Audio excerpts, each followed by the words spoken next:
Welcome to the deep dive. Today we're really tearing into a fascinating stack of source material. Yeah, what have we got? It's a really comprehensive report, just came out May 2025, and it digs deep into India's creator economy. Okay, the creator economy, that's huge right now. Exactly.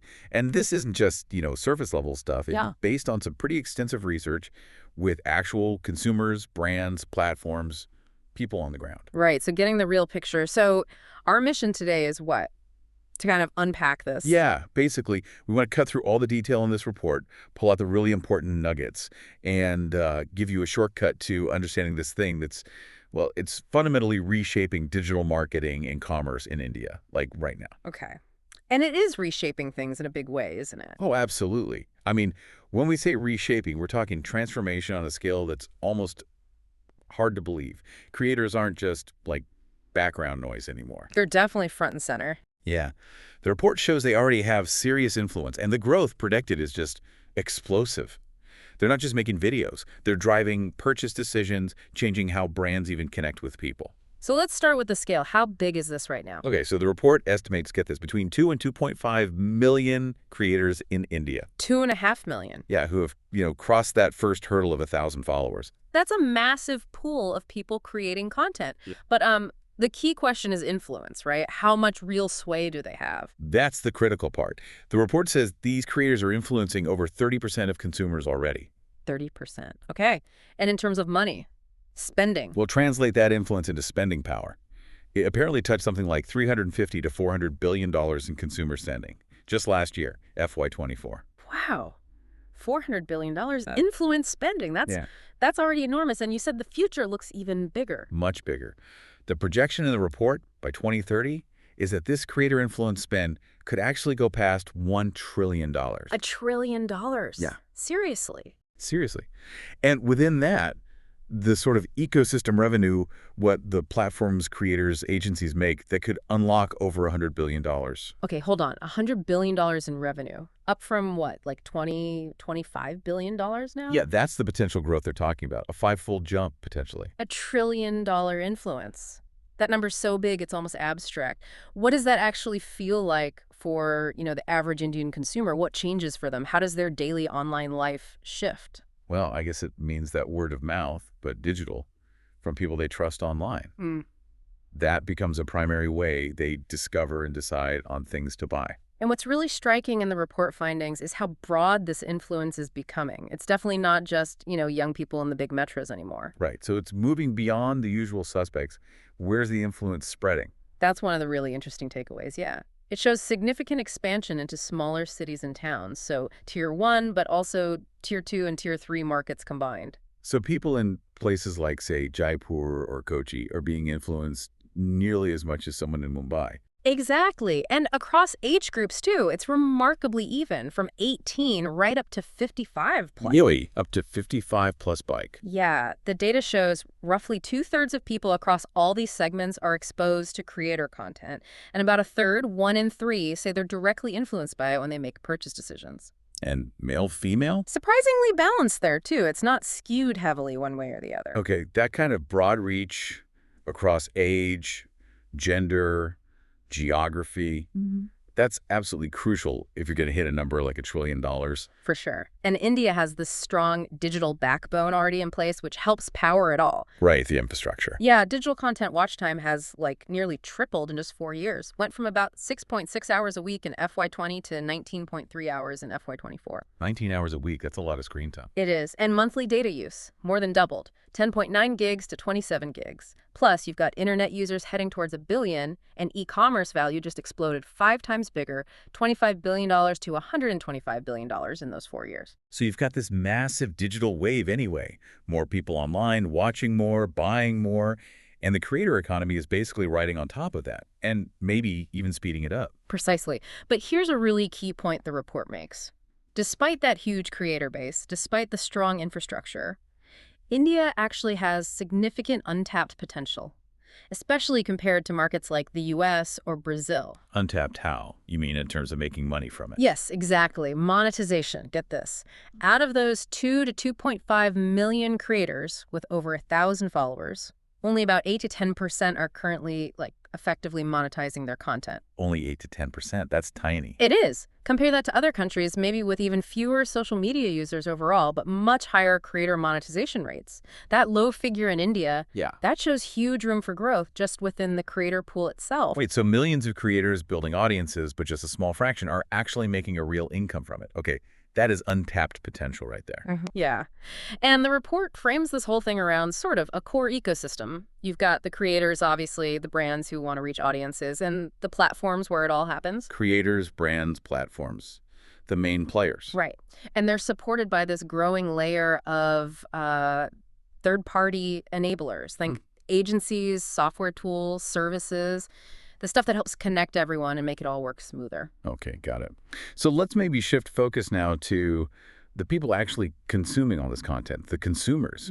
What does the report tell us about, what they're watching, why they're watching it? Well, the data is pretty clear on the format. Short-form video is just dominant. Absolutely dominant. Yeah, no big surprise there. Instagram Reels, YouTube Shorts, they're everywhere. Exactly. And the top genres people seem to like, comedy, movies, and TV show stuff, summaries, discussions, and fashion, those seem to be the big three. Yeah.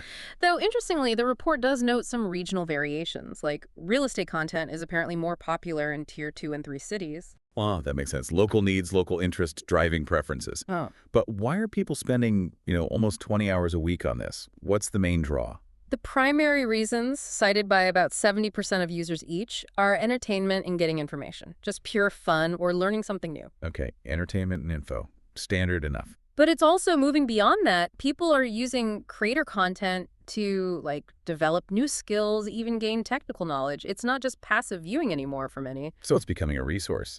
For learning and self-improvement, too. That's a pretty big shift. It is. And when it comes to choosing which platform to spend time on, what do you think matters most?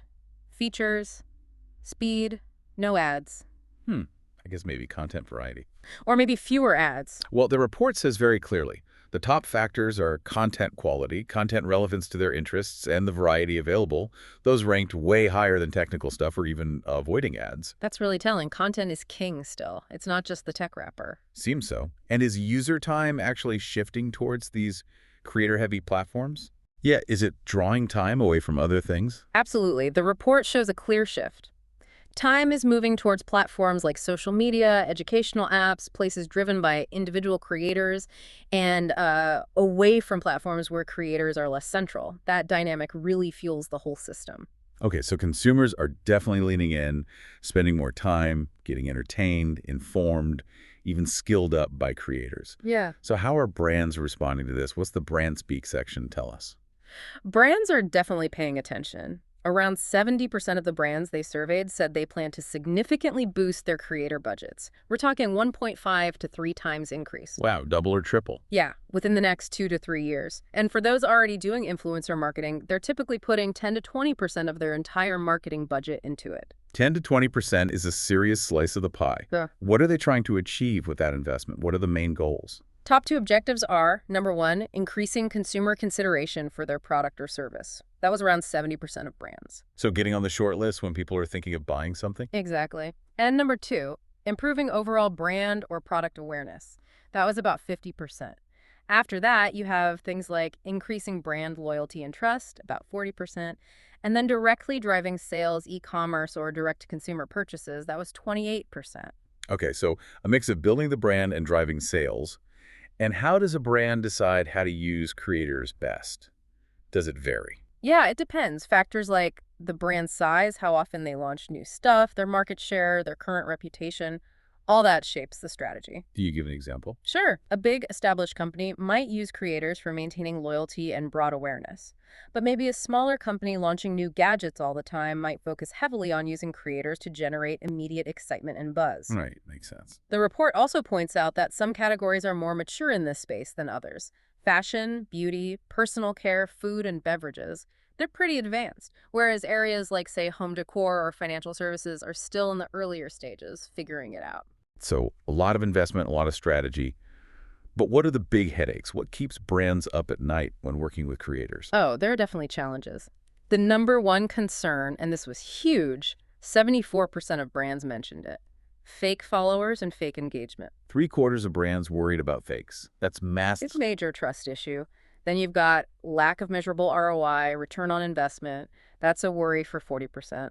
And also the potential hit to brand reputation if a creator messes up or says the wrong thing. 38% cited that. Fake engagement sounds like a fundamental problem if you can't trust the numbers. How are brands trying to deal with that? Especially if they want real influence, not just empty reach. Well, for those campaigns where they need that deeper impact, the report shows a shift in focus. Brands are increasingly prioritizing how well the creator's audience and content fit the brand. So alignment is key. Alignment, yeah. And crucially, the creator's average engagement rate, actual interaction. The sheer follower count is becoming less important than the quality of that connection the creator has. It's about, authenticity and real trust over just big, potentially fake numbers. Makes sense. And what about the actual brand leaders quoted in the report? Any key themes pop out from what they were saying? Yeah, some really consistent themes. Creators are seen as these trusted voices, like word of mouth, but at scale. Digital word of mouth. Exactly. They're also seen as uniquely able to, break down taboos, make difficult topics more approachable. They set trends, influence what people buy, and the channel itself. Seen as one of the fastest growing marketing areas, delivering both visibility, making the brand known, and performance driving actual sales. So both top and bottom of the funnel. Right, and authenticity comes up again and again. Plus, the smart use of nano and micro influencers, the smaller guys, specifically for education and detailed info because they're often seen as more relatable and trustworthy within their niche communities. It really does sound like brands are moving beyond just using creators for eyeballs and more towards leveraging them for trust, education, and real impact. Okay, so we've covered consumers, brands. Let's zoom in on the creators themselves. You mentioned that huge base, but the really low monetization rate. Right, 2 to 2.5 million creators, Mm-hmm. but only that tiny 8–10% slice actually monetizing effectively. Yeah. And the reality for most is sort of long tail. They often earn less than 18,000 rupees a month. Under 18K a month. Wow. That really hits home how tough it is for many and highlights that untapped potential again. The report actually breaks down the monetized creators into different types, right? Archetypes? It does, yeah. 6 distinct types based on follower size and their kind of influence profile. Okay, walk us through them. So the biggest group by far, 1.4 to 1.7 million of them, are the trust ambassadors. They might have low to medium reach overall, but their engagement, very high.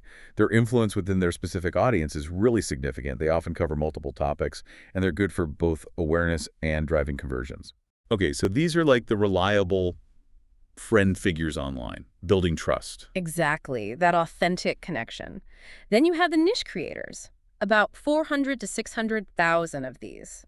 Their power comes from deep expertise in a really specific area. The specialists. Right.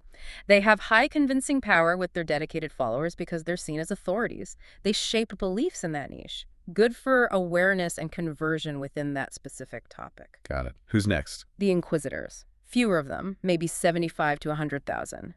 Their thing is posting thought-provoking questions, sparking conversations, driving dialogue and engagement, mostly used for awareness and community building. The conversation starters. Makes sense. Then the influence icons. About 60 to 80,000. These are the ones who generate massive hype, real excitement. Think product launches, things that need immediate buzz, maybe shorter shelf life items. Creating that instant gotta-have-it feeling. Yeah, that viral moment potential. Then the disseminators, even smaller group, 10 to 15,000. Their role is primarily broad awareness, getting the word out quickly about new ideas or products to a large audience. High reach for novelty. Just spreading the message wide and fast. Exactly. And finally, the trendsetters. Tiny group, really elite, maybe 2 to 4,000.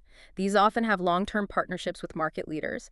They solidify brand loyalty, protect the brand's image through consistent endorsements. They're the ones defining what's cool. Okay, that breakdown is really helpful. It shows the different strategic roles creators play way beyond just how many followers they have. So given that overall low monetization rate, how does the report suggest creators, maybe the platforms, can actually unlock more income, close that gap? Well, the current model, as we said, is super reliant on brand deals. Like 90% of creator revenue in India comes from brands paying them. 90%, okay. Yeah. So to get anywhere near that trillion-dollar influenced economy, the whole ecosystem has to diversify. It needs to shift, and pretty significantly, towards models funded directly by consumers. Consumer funded, you mean like viewers paying creators directly? Exactly. The report flags 3 specific models that have high potential but are currently, let's say, underused in India. They are virtual gifting, live commerce, and subscriptions. Okay, let's take those one by one. Virtual gifting. How does that work, and why is it seen as promising here? Okay, so virtual gifting usually happens during live streams. Viewers buy some kind of in-app currency, and then they use that currency to send digital things, stickers, icons, maybe a little animation like a rose or a car to the creator Yeah. while they're live. Right, you see that on some platforms. Is it catching on in India? The report says it's seen pretty good adoption, actually, especially in some regional platforms that have strong user bases in Tier 2 and Tier 3 towns, often driven by really small payments like microtransactions, 10 rupees, 100 rupees, that kind of thing. Tiny amount. Yeah, very accessible. It draws a parallel to China, where virtual gifting is apparently a massive, like, $5 billion market. 5 billion. Okay, so what does this mean for platforms and creators in India? What are the implications? Well, for platforms, it's a way to build these really engaged niche communities around creators. And it gives fans a direct, easy way to show support. For creators, it unlocks a way to make money even if they have smaller but very loyal communities through these small tips. The report suggests it feels maybe less transactional than asking for cash up front, and the sort of gamified nature encourages people to join in. Interesting. Okay, next up, live commerce. We hear tons about this, especially how huge it is in China. How does the report view its potential in India? Live commerce is basically, mixing live video streaming with shopping. So a creator demonstrates products, talks about them in real time, answers viewer questions live, and people can click to buy right there in the stream. Seamless shopping while watching. Is it big in India yet? Not yet, no. The report says it's still very early stages here.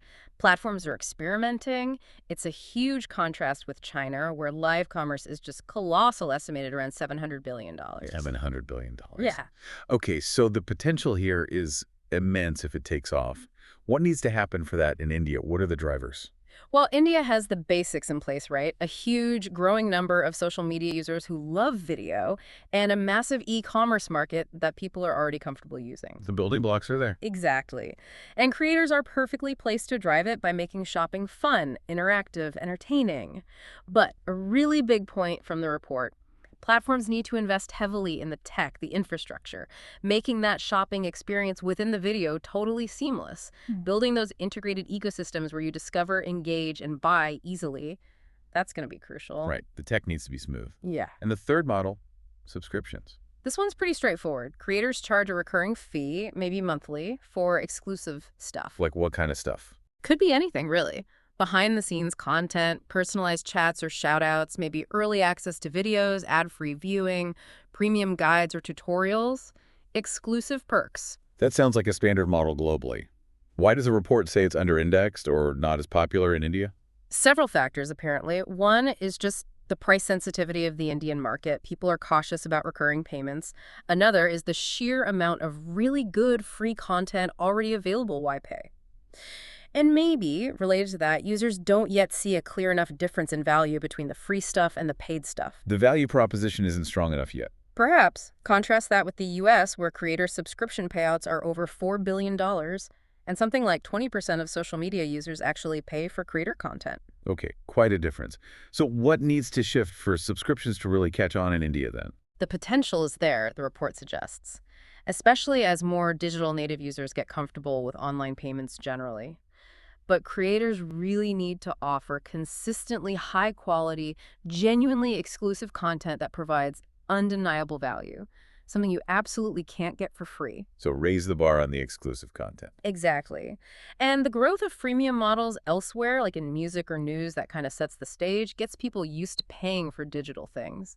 But overcoming that value consciousness, proving the paid stuff is truly worth it.